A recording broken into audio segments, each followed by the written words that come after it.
Graças e paz, irmãos. Como vocês estão? Tudo bem?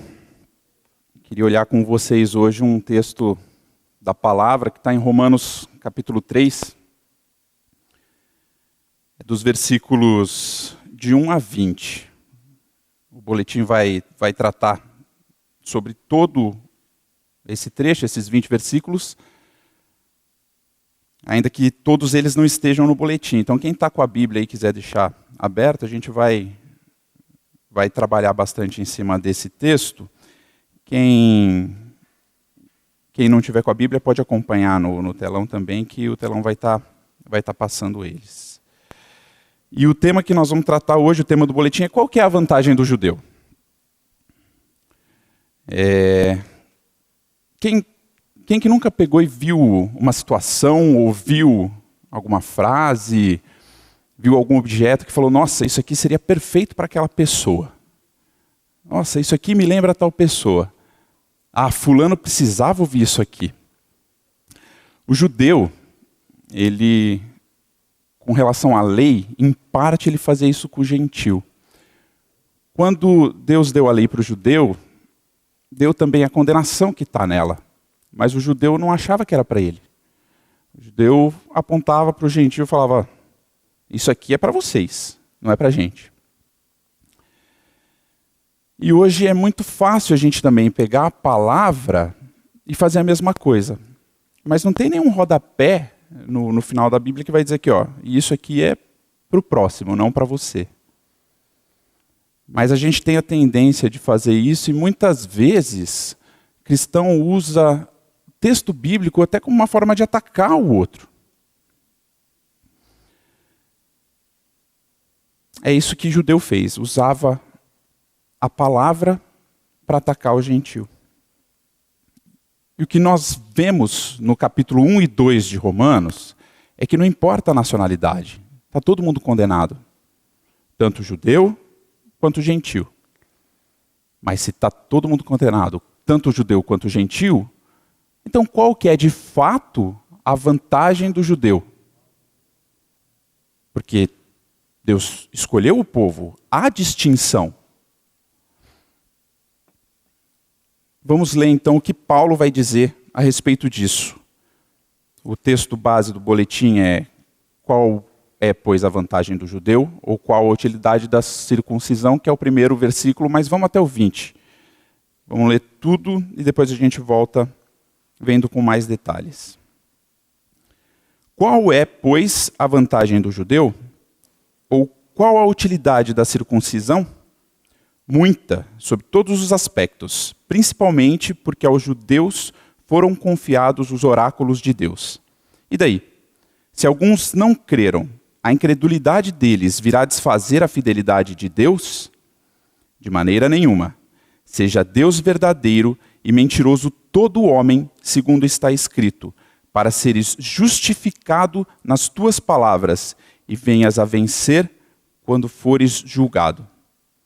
Mas, se a nossa injustiça traz a lume a justiça de Deus, que diremos? Porventura será Deus injusto por aplicar a sua ira? Falo como homem. Certo que não. Do contrário, como julgará Deus o mundo? Se por causa da minha mentira fica em relevo a verdade de Deus para a sua glória, por que sou eu ainda condenado como pecador? E por que não dizemos, como alguns caluniosamente afirmam que o fazemos, pratiquemos males para que venham bens?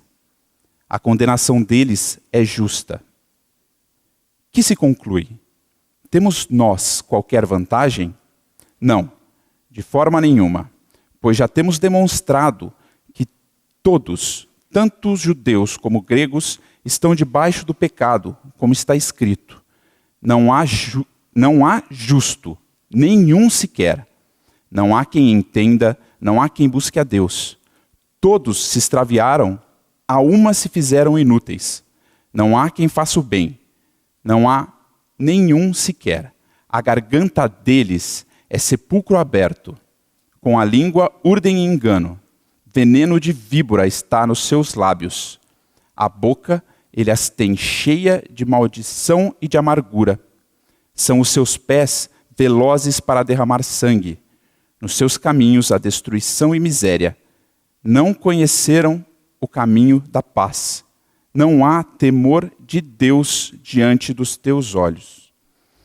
Ora, sabemos que tudo o que a lei diz aos que vivem na lei o diz para que se cale toda a boca e todo mundo seja culpável perante Deus, visto que ninguém será justificado diante dele por obras da lei, em razão de que pela lei vem o pleno conhecimento do pecado. Vamos orar?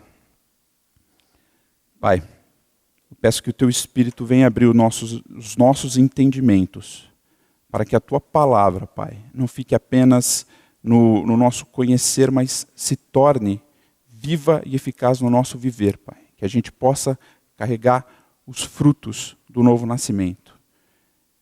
Que, acima de tudo, o Teu nome seja glorificado, Pai. Que a Tua igreja seja edificada na Tua palavra. E que o Teu Espírito mova os corações para que pecadores se arrependam a Ti. Em nome de Jesus. Amém.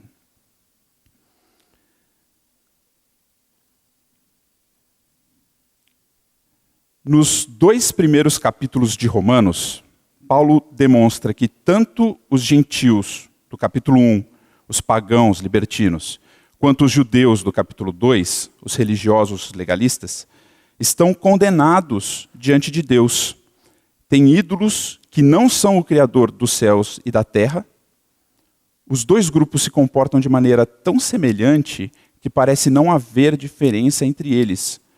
Ou parece, pelo menos, que se há alguma, Paulo desconhece. Paulo condena os dois de maneira tão igual que alguém podia alegar, falar, Paulo, você nunca ouviu falar que judeu é um povo escolhido? Imagina o tamanho da ofensa para um judeu ser comparado a um gentil, ser tratado como um gentil.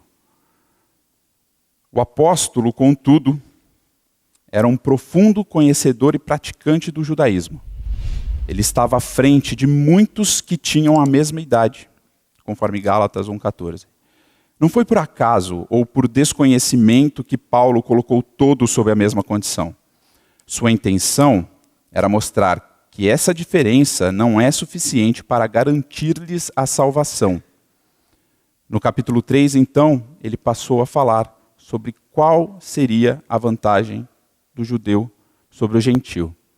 A diatribe de Paulo não acabou. Diatribe, o que era diatribe? Diatribe é um estilo literário que Paulo usa nessa carta.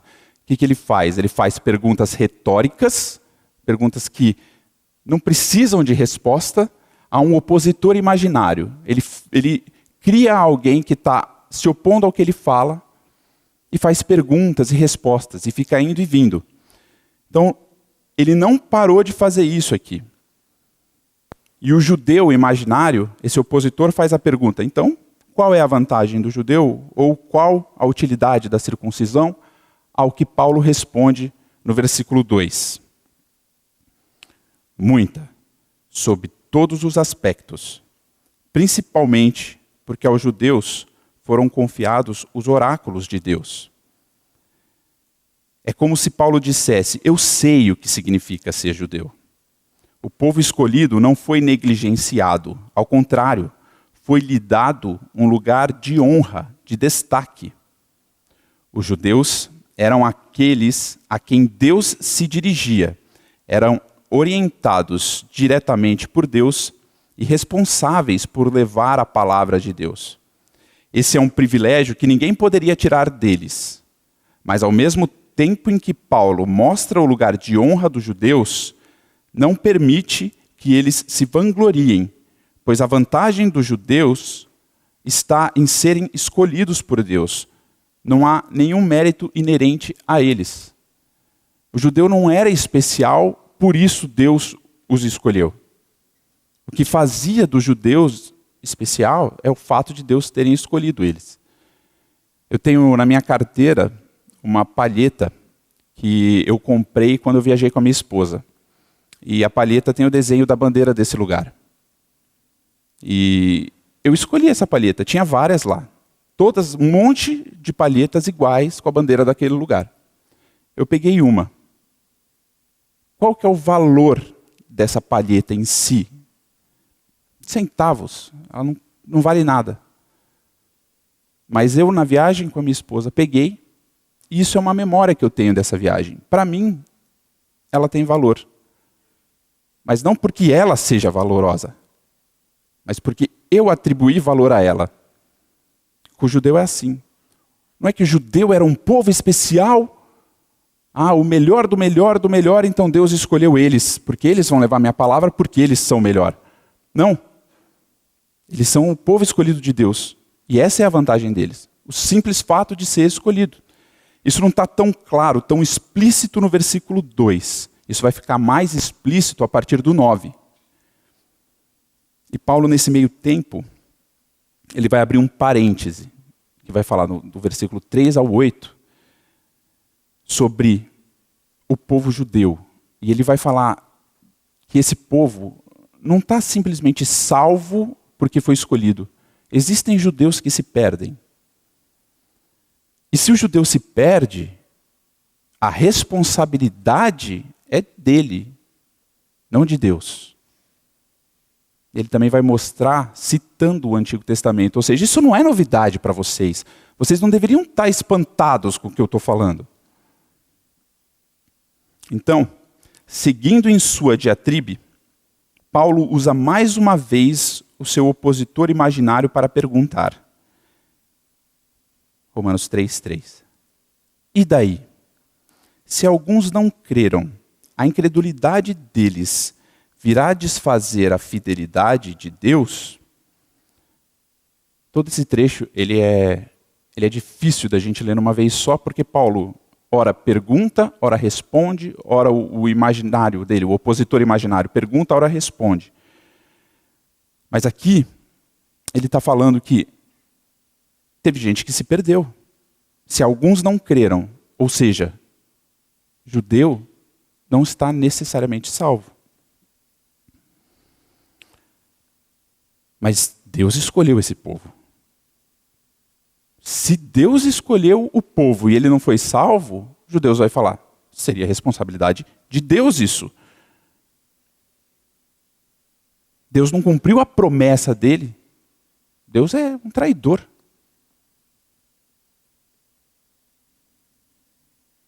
A palavra desfazer, está aí no grego, significa tornar-se inútil, ineficaz. Sendo assim, uma paráfrase desse versículo seria: se a maioria dos judeus é violadora do pacto de Deus, isso anulou a promessa de tal forma que ela passa a ser ineficaz, inútil a eles. Deus não cumpriu. Não é isso? A resposta é um contundente não. Em primeiro lugar, é necessário lembrar que o homem é totalmente responsável por suas ações.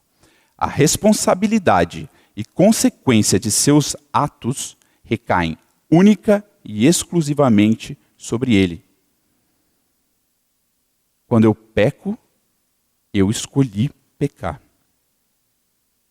E o judeu havia sido alertado que a condenação seria sim a ele, se ele não cumprisse a lei.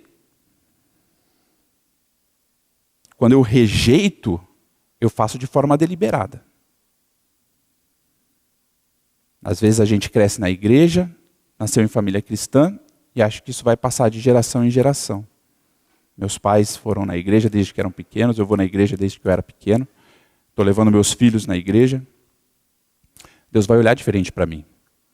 Isso que eu faço deve valer para alguma coisa. O fato é que a gente rejeita a Deus diariamente com o nosso pecado. E faz isso de maneira deliberada. Não tem quem busque a Deus. Nós vamos ver isso.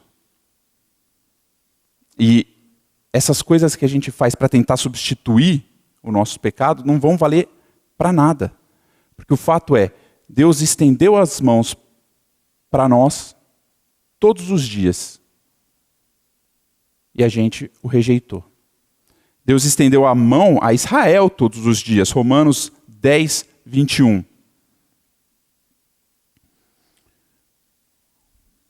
Quanto a Israel, porém, diz: todo dia estendi as mãos a um povo rebelde e contradizente. Ele estendeu as mãos. O povo não foi. A gente, quando fala em eleição, a gente não gosta de ouvir porque Deus é injusto. Como que Deus não escolheu alguns? Essa é a primeira coisa que vem na nossa cabeça. Como que ele não escolhe alguns?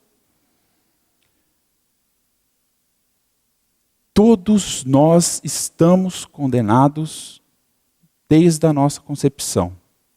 Tudo o que a gente faz é pecar e se rebelar contra Deus. É fácil entender por que Deus não escolheu alguns. É impossível entrar na nossa cabeça o porquê que ele escolheu alguns. Mas ele escolheu da mesma forma como escolheu Israel. Não é por nenhum mérito que a pessoa tenha. É por amor ao seu grande nome. Então, se nós pecamos, a responsabilidade, ela é nossa. Em segundo lugar, como Calvino disse, é impossível que a verdade de Deus perca a sua substância mediante a fraqueza humana, como ele vai dizer no próximo versículo. Ainda que todo homem seja mentiroso, a verdade de Deus permanece. Vamos ler então o próximo versículo, Romanos 3, 4. De maneira nenhuma, seja Deus verdadeiro e mentiroso todo homem, segundo está escrito, para seres justificado nas tuas palavras e venha a vencer quando fores julgado. Então, de maneira nenhuma, o quê? A minha incredulidade não desfez a fidelidade de Deus. Deus é fiel. De maneira nenhuma, ele é infiel. Tá. Seja Deus verdadeiro e todo homem mentiroso. Para quê? Para seres justificado nas tuas palavras e venhas a vencer quando for julgado. Paulo aqui está citando o Antigo Testamento. Salmo 51, 4. Ele já demonstrou, nesse parêntese, que o judeu, ele também é condenado. E se ele é condenado, é por sua única responsabilidade. E ele vai citar o Antigo Testamento para falar isso. Esse Salmo 51 é um salmo de arrependimento de Davi. Davi, nos 2 primeiros versículos, ele suplica pela misericórdia de Deus. Do 3 ao 6, ele simplesmente confessa os seus pecados. Depois ele ora por purificação. Depois que ele pede para purificação interna, ele pede um serviço voluntário desse coração contrito para, por último, interceder pelos irmãos. Então, Salmo 51, 4, ele vai dizer: pequei contra ti somente, e fiz o que é mal perante os teus olhos, de maneira que serás tido por justo no teu falar e puro no teu julgar. É isso que Paulo está falando aqui. E você vê que Davi, ele não tenta se eximir da culpa. Ele não tenta colocar a culpa em outro, ele não tenta sequer se justificar. Ah não, a carne é fraca. Ah, a tentação hoje é muito forte. Ah, os ataques que a gente sofre não tem quem resista. É por isso que eu peco. Não. Davi clama pela misericórdia do Senhor e confessa os seus pecados. Depois ele pede pela purificação, tanto no coração quanto nos atos. Porque como nós estamos vendo, o mero cumprir a lei de nada se aproveita. Todo homem que é condenado justamente. A palavra deixa isso claro desde o Antigo Testamento, derrubando os argumentos daqueles judeus que tentam fugir de sua responsabilidade. Quando somos chamados à realidade de quem somos à luz das Escrituras, nossa corrupção fica evidente. Quando a gente se compara com a palavra, fica claro o quão corrupto nós somos. Ao olharmos para Deus, vemos o tamanho da diferença que há entre o Criador e a criatura. É seguro dizer que damos maior glória a Deus, uma vez que temos maior consciência de quem somos. Uma coisa é você agradecer uma pessoa que pagou uma dívida de R$1 para você. Você agradece, valeu, estava precisando. Outra coisa é você agradecer quem deu a vida por você. Então depende do tamanho do nosso pecado. Eu quero dizer, quando a gente vê o tamanho do nosso pecado e tem consciência que Jesus pagou até aquele mais cabeludo, aquele que a gente não suporta olhar, a gente dá mais glórias a Deus, porque a gente vê que a obra de Deus é maior do que a gente imagina.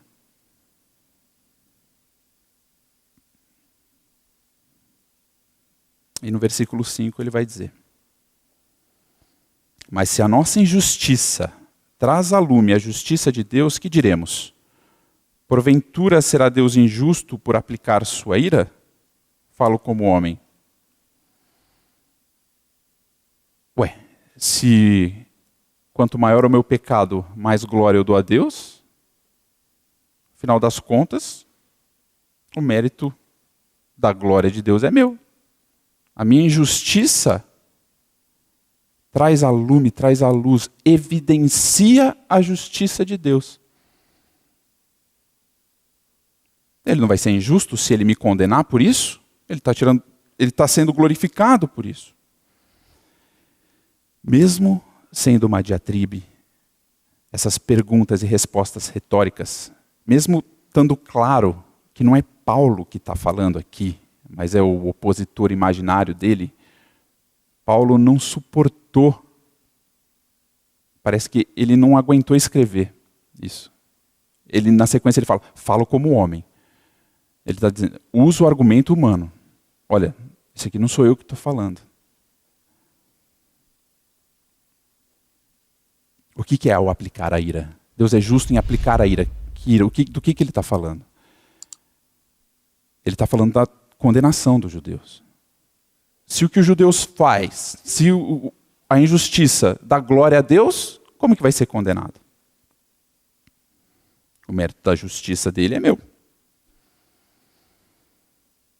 Há um claro constrangimento de Paulo ao levantar essa pergunta, pois de maneira petulante, como homem, estaria sugerindo uma possível injustiça da parte de Deus. Sua resposta a essa pergunta, portanto, é de espanto e abominação. Certo que não. Do contrário, como julgará Deus o mundo? Certo que não, literalmente, significa Deus me livre, ou Deus não permita. É como se ele gritasse. Então a minha injustiça traz... Deus me livre! Você está louco? Não é isso. Calvino afirma que esta expressão de repugnância é muito mais forte do que qualquer simples negação que viesse a adotar, porquanto o que pretende ele aqui é que essa irreverente expressão seja olhada com horror e nem sequer seja ouvida. Você está maluco. Paulo, para responder, inverte. E é ele agora quem faz uma pergunta que deixaria seus leitores sem resposta. Como haveria justiça se Deus não manifestasse sua ira? Como seria se aqueles que cometeram as maiores atrocidades passassem impunes, sem jamais receber a devida punição por eles? A gente não suporta isso. A gente não aguenta ver uma injustiça não sendo paga, não sendo condenada. Porque quando caímos em Adão, nós caímos porque tivemos o conhecimento do bem e do mal. A gente faz o bem? Não. De maneira pura, não. Mas a gente conhece. Isso não foi tirado da gente. O conhecimento de Deus não foi tirado da gente. Então é fácil a gente pensar em alguma autoridade. alguém que faz uma atrocidade, aquele que você vê e fala assim, meu, nunca vai acontecer nada com aquele cara. Ele vai fazer tudo isso e cadê a punição? Paulo usa essa argumentação. Você fala isso, que você está dando glória a Deus, então não merece punição? Ué, como que Deus vai julgar o mundo? Como que essas atrocidades serão pagas? Porque Deus vai julgar, Ele é justo. É quem Ele é. A justiça é um atributo de Deus. Não há possibilidade de não ser exercida. O argumento que o apóstolo usa é para provar a sua impossibilidade. Deus irá sim julgar o mundo e cada ser humano de acordo com as suas obras. Segundo Apocalipse 20, de 11 a 15. O apóstolo então vai para o versículo 7, que é uma continuação do 5. Na verdade, ele não deveria ter parado, mas ele não aguentou tamanha atrocidade, ele teve que fazer um parênteses, porque no versículo 5 ele fala, se a nossa injustiça traz a lume a justiça de Deus, que diremos? Porventura será Deus injusto por aplicar a ira? E no 7 ele fala, por causa da minha mentira, fica em relevo a verdade de Deus, para a sua glória. Por que sou eu ainda condenado como pecador? Se por causa da minha mentira fica em relevo a verdade de Deus, por que eu sou condenado?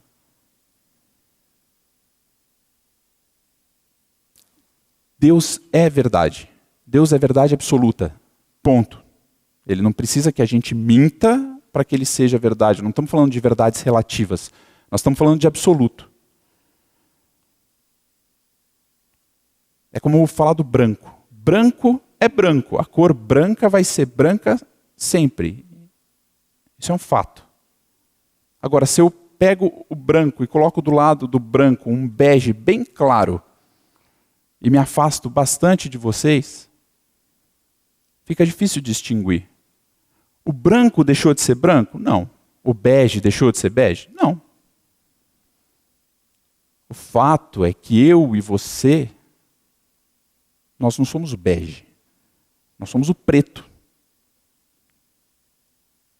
Quando a gente olha o preto e o branco junto, o branco fica em destaque.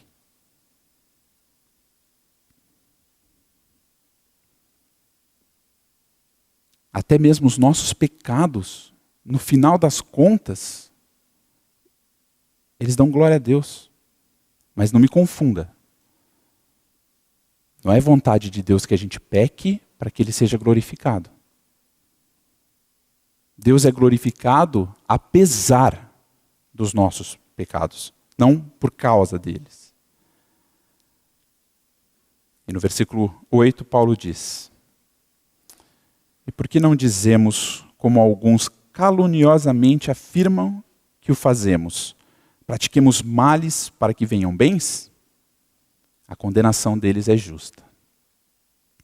Até agora, e aqui vai acabar o parênteses de Paulo, até agora eu tenho dado os argumentos, a gente tem conversado, tem olhado e visto. Nossa, que argumento esdrúxulo. Nossa, não tem nada a ver com o que o cara falou. Não, não pode. O cara está chamando para si, para o pecado dele, o mérito da glória de Deus. E a gente tem discutido aqui.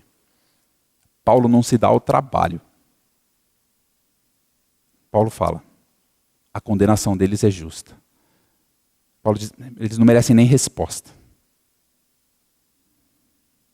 A condenação desses é justa, porque a forma como Deus deseja ser glorificado é por meio da piedade que consiste na obediência à sua palavra.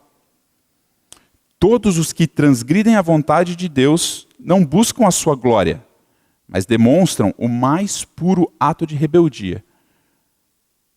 Não é que eu estou pecando porque eu quero dar glória a Deus. Não, eu estou pecando porque eu não quero nada com Ele. Você vê que Paulo fala assim, eles estão caluniosamente falando de mim.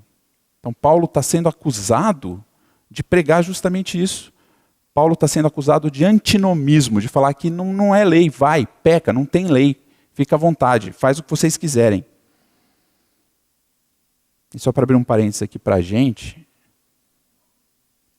o mundo conspira contra o ungido do Senhor. A gente não está livre de ser caluniado, mal interpretado, de distorcerem o que a gente fala. Se Paulo, inspirado por Deus, disse que aconteceu com ele, quanto mais nós, que somos tão falhos, nós não estamos livres de pegarem o que a gente fala, distorcer, numa conspiração contra Cristo. Mas a palavra vai dizer, Jesus vai dizer, que as portas do inferno não prevalecem contra a igreja. Então, vão atacar, vão distorcer, vão lutar contra, vão. Mas não cansa, não cesse de pregar o evangelho. Porque a porta do inferno não vai prevalecer, o evangelho vai avançar. Fechando então o parênteses de Paulo, a partir do versículo 9, o apóstolo volta a falar sobre qual é, na prática, a vantagem do judeu. Versículo 9. Que se conclui, temos nós qualquer vantagem? Não, de forma nenhuma, pois já temos demonstrado que tanto os judeus como os gregos estão debaixo do pecado. Que se conclui, ele não está falando só do versículo 1, que ele faz a pergunta qual que é a diferença. Ele está falando de todo o livro até agora, dos capítulos 1 e 2, que ele falou, todo mundo igual, que se conclui. No final das contas, o judeu não tem vantagem sobre o gentio. Mas é uma contradição, porque no versículo 2 ele falou que o judeu tinha muita vantagem. Lembra que eu falei que a vantagem do judeu não era inerente a ele, não estava no judeu? É isso que Paulo diz.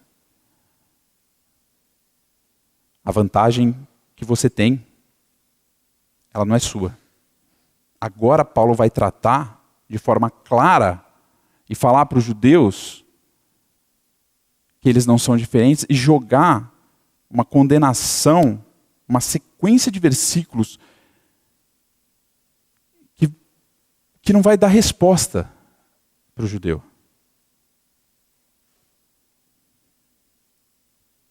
O judeu sem Deus é como qualquer gentil, assim como eu e você. Sem Deus, nós somos como qualquer outra pessoa, até aquele bandido mais tenebroso. A diferença entre qualquer um e eu, não é porque eu fui igual, não. É porque Deus agiu na minha vida.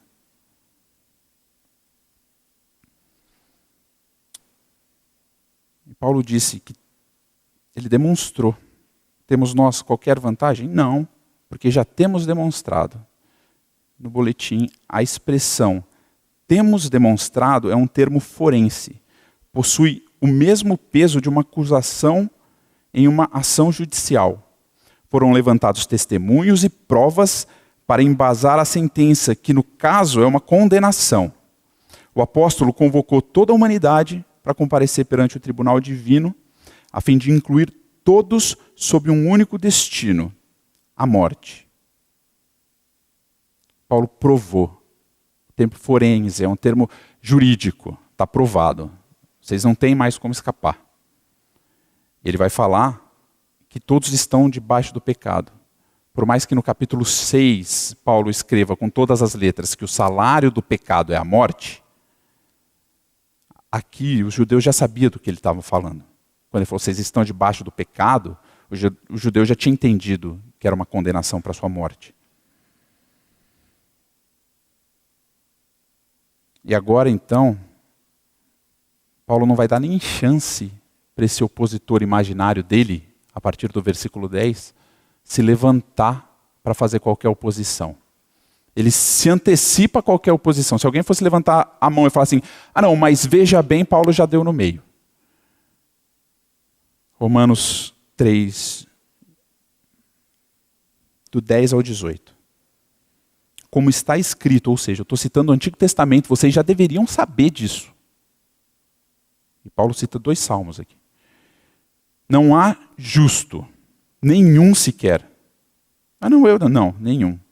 Não há quem entenda, não há quem busque a Deus. Todos se extraviaram e a uma se fizeram inúteis. Não há quem faça o bem. Não há nenhum sequer. Parece que a pessoa vai entrar. Não há quem faça o bem, mas não há nenhum sequer. A garganta deles é sepulcro aberto. Com a língua urdem engano, veneno de víbora está nos seus lábios. A boca, ele as tem cheia de maldição e de amargura. Olha a descrição horrível do ser humano. Os seus pés são velozes para derramar sangue. Nos seus caminhos há destruição e miséria. Desconhecem o caminho da paz. Não há temor de Deus diante dos seus olhos. Não tem quem faça o bem, não tem quem busque a Deus, não há nenhum sequer. Essa aqui é uma descrição de todos, e Paulo faz questão de mostrar que está todo mundo incluído nisso aqui. Ah não, mas tem sim. Eu já vi pessoas fazerem o bem. Existem pessoas que fazem o bem. Existem pessoas que fazem o bem, mas não segundo o parâmetro de Deus. Para a gente fazer o bem absoluto, a gente precisa satisfazer duas exigências primárias. A primeira é, as nossas ações, elas devem corresponder à exigência da lei. Então, o judeu fazia a lei? Em parte, sim. Externamente fazia. Então, quando cumpriu, fez uma exigência. A segunda exigência primária que nós devemos cumprir para fazer o bom, o bem absoluto, ela está no coração. A gente precisa estar com a motivação do coração correta. A motivação de fazermos qualquer coisa tem que ser a glória de Deus. Não é a vantagem que eu vou tirar disso. Não é eu vou fazer o bem, eu vou cumprir a lei, porque daí eu vou para o céu. Pronto, você já está com a motivação errada. Você pode passar a sua vida inteira achando que você está cumprindo a lei inteira, mas a sua motivação era que você se beneficiasse disso. Deus vai chamar isso de trapo de imundícia. O Sproul, ele dá um exemplo no livro dele de como devo viver nesse mundo, que ele fala o seguinte: existem as leis de trânsito e a velocidade limite para cada lugar. Então, dentro da cidade tem lugar que é 40, 60, tem lugar em estrada que é 80, que é 110 km por hora. A lei está bem estabelecida lá. Você sabe quais são os limites. Mas vamos dizer que a minha preferência é andar a 110 km por hora. Eu escolhi andar a 110 km por hora porque foi uma decisão minha. Quando eu estou na estrada, eu estou dentro da lei. Beleza. Diz que é 110, eu estou a 110. Agora, quando eu estou dentro da cidade, está dizendo 40 e eu passo a 110. Se eu estou num lugar que é 90, eu passo a 110, eu estou um pouquinho fora da lei. Se eu estou num lugar que é 40, eu estou muito fora da lei. Mas o fato é, eu não estou nem aí para a lei. Eu estou de acordo com a lei por mero acaso. Não por motivação do coração, não por desejo. Então tem gente que é... Tem gente. A gente é assim. Tem horas que eu faço algo que... top. Mas foi porque eu queria e bateu. Deus falou isso, beleza, concordei, fiz. Mas eu não estou com a motivação de dar glória a Deus.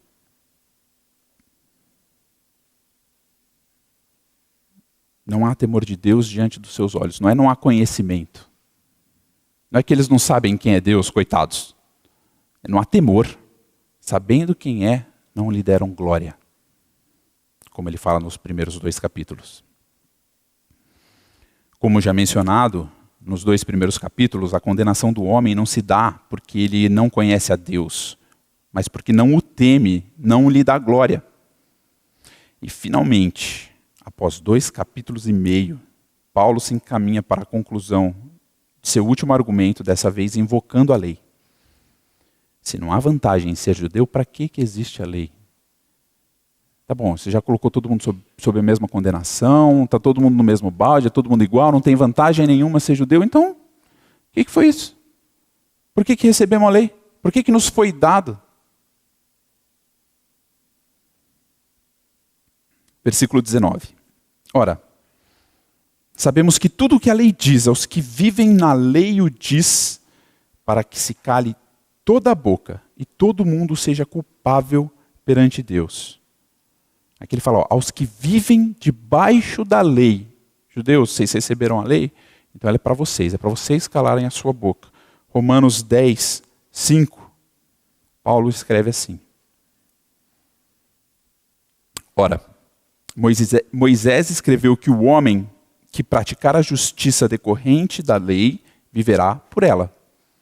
Então você quer andar pela lei, você vai se apoiar nela, então você vai andar, você está debaixo da lei. Então é isso que Paulo está falando aqui.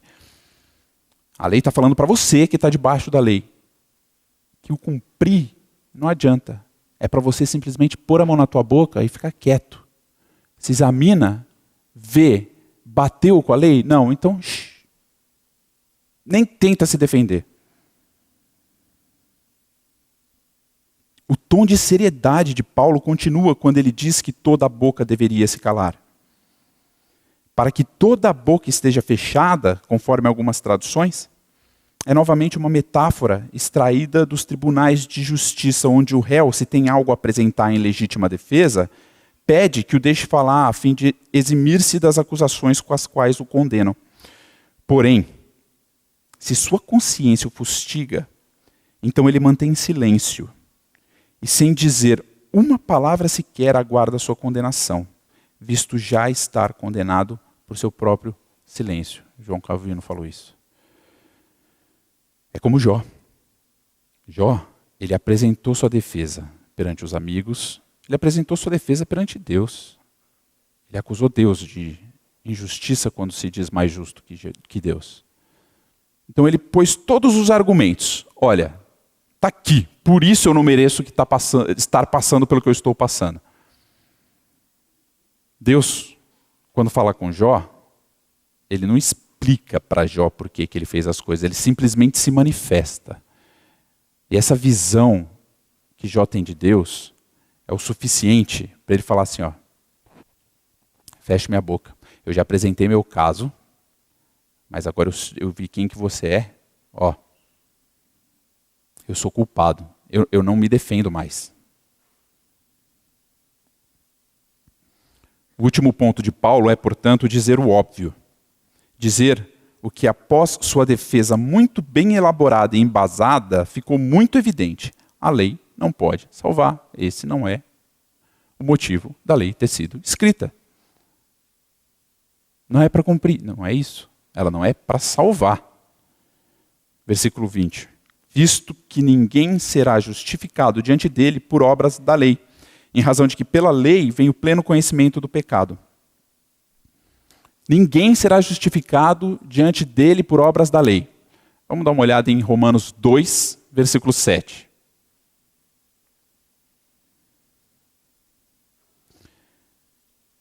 Paulo fala isso no capítulo anterior.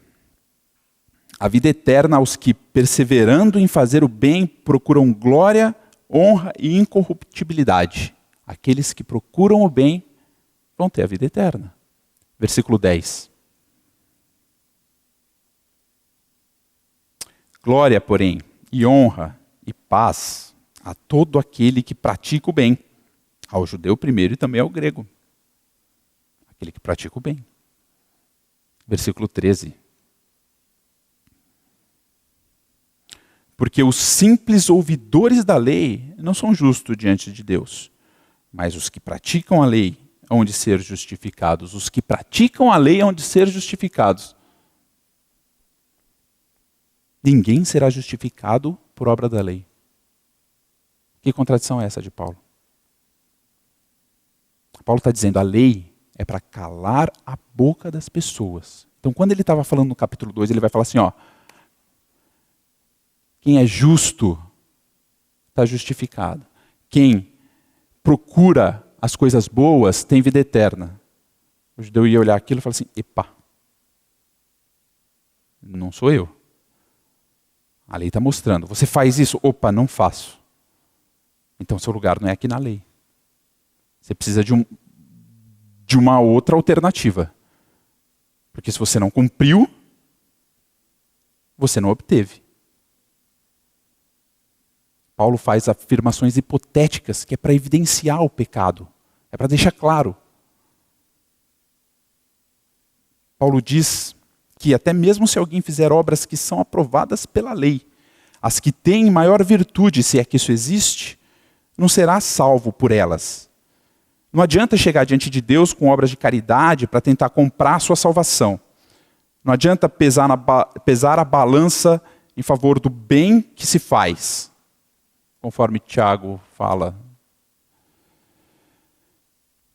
Tiago vai dizer que se você pecou em você não cumpriu um aspecto da lei, você está condenado diante de toda ela. Não tem. As boas ações vão ser maiores do que as más. Eu fiz coisa errada, mas é pouca coisa, mas eu fiz muita coisa boa, isso vai pesar no final.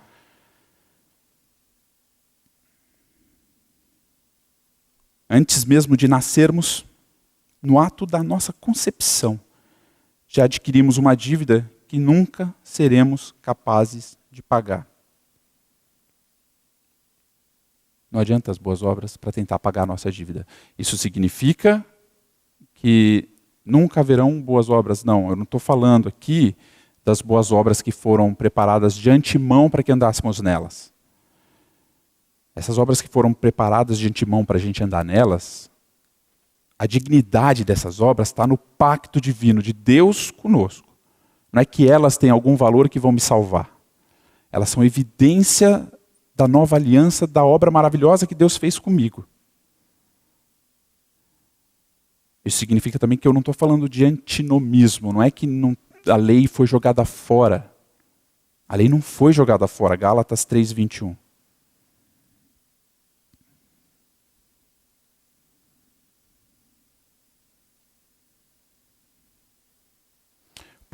É porventura a lei contrária às promessas de Deus? De modo nenhum. Porque se fosse promulgada uma lei que pudesse dar vida, a justiça, na verdade, seria procedente da lei.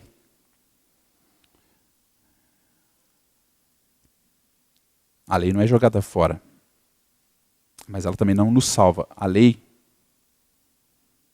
e as obras, elas têm o lugar correto no plano de redenção. A lei não pode nos dar vida. Ela é tão eficaz para nos salvar quanto um espelho é eficaz para limpar alguém coberto de lama. Ambos servem para que nos examinemos, vejamos a nossa sujeira e busquemos nos lavar em outra fonte. A lei de Deus deve nos levar a Cristo. Ninguém, quando chega em casa sujo, se olha no espelho, estou sujo, pega o espelho e esfrega na cara. Ninguém que olha a lei deve falar, não cumpro, vou tentar. Senhor, essa semana eu não cumpri a sua lei, eu caí de novo. Semana que vem eu vou. Amanhã eu consigo, agora vai. Agora eu vou conseguir. Não.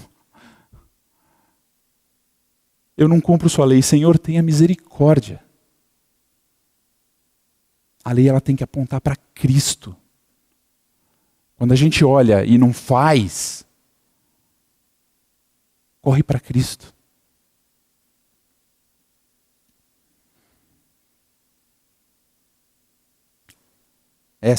A lei, não se trata de uma lei cívica que cada país e época tem a sua, e onde cada um tem seu próprio entendimento do que julga ser o bom costume.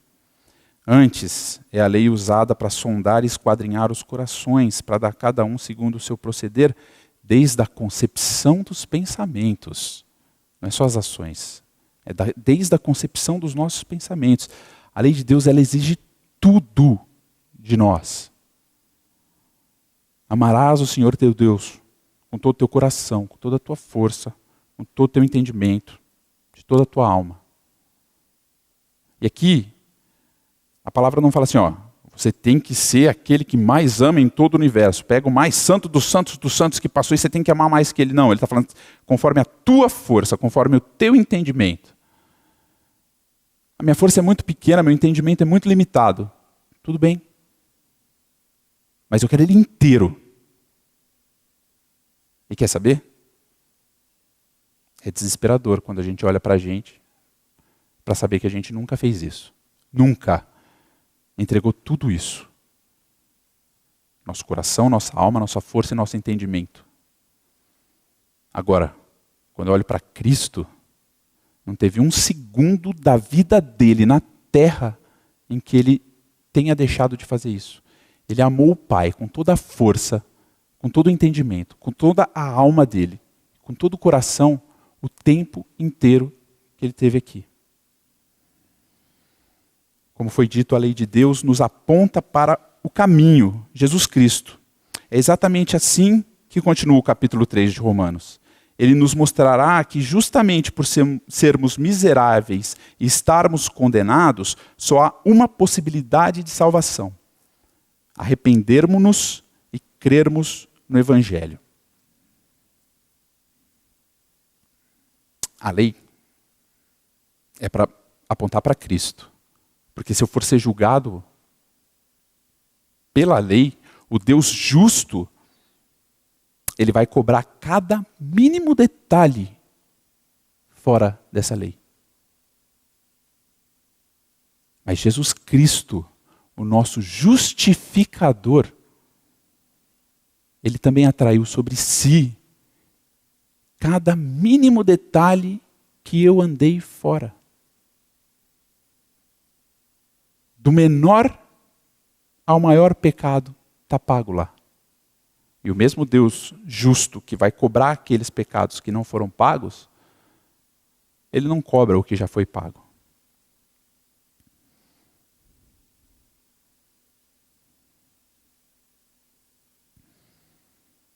Jesus é o nosso justificador, porque ele pagou pelos nossos pecados.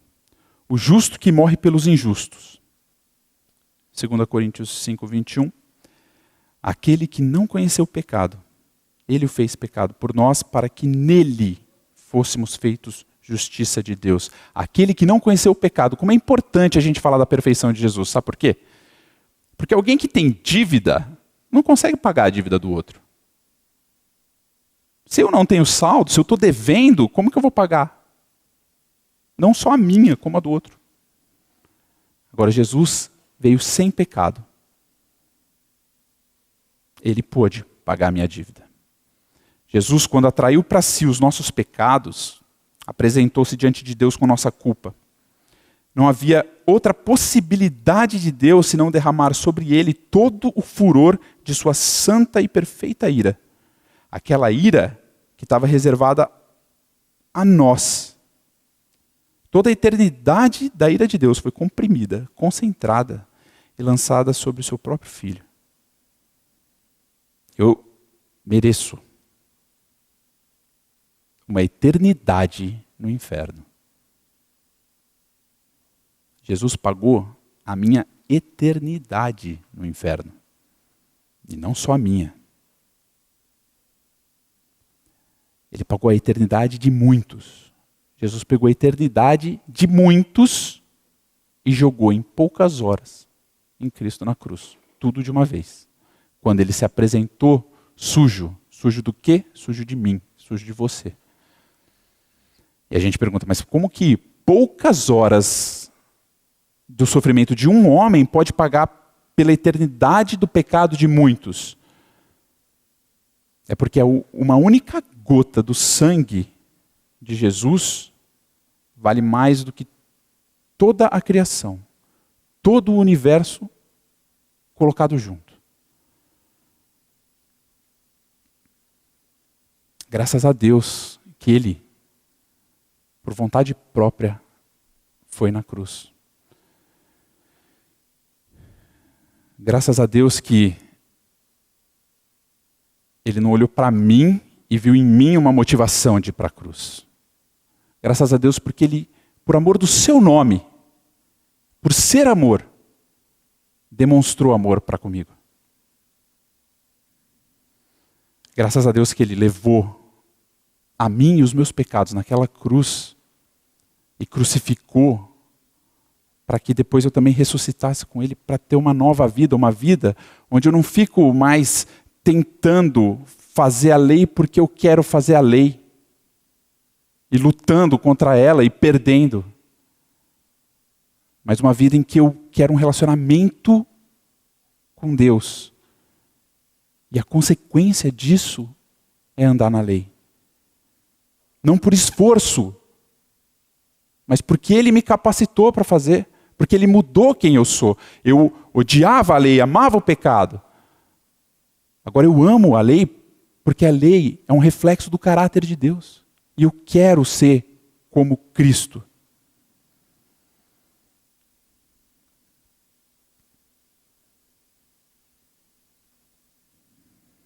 Graças a Deus que isso não foi apenas a um povo que descendeu de sangue de Abraão. Graças a Deus por Jesus Cristo, porque essa salvação foi estendida a todo povo, língua e nação. Somos feitos filhos de Deus por meio dessa maravilhosa obra, desse alto preço pago em nosso favor. Nossa ascendência não conta. A única coisa que importa é se cremos nessa tão grande salvação e nos arrependemos verdadeiramente de nossos pecados. Assim como Deus escolheu manifestar a sua misericórdia por meio de um povo, sem que esse tivesse qualquer vantagem sobre as outras nações, hoje essa graça é estendida a todo povo, língua e nação, sem que haja neles qualquer mérito. Não há diferença. Se sois de Cristo, também sois descendentes de Abraão e herdeiros segundo a promessa. Porque Ele fez, não porque a gente merece. Pai, que o Teu Espírito revele quem somos e que o nosso coração seja quebrado por isso, Pai. Mas que imediatamente após nós tenhamos uma revelação de quem é Jesus e do que foi feito naquela cruz para limpar completamente os nossos pecados, para nos apresentar santos através dos méritos de Cristo diante de Ti. Em nome de Jesus. Amém.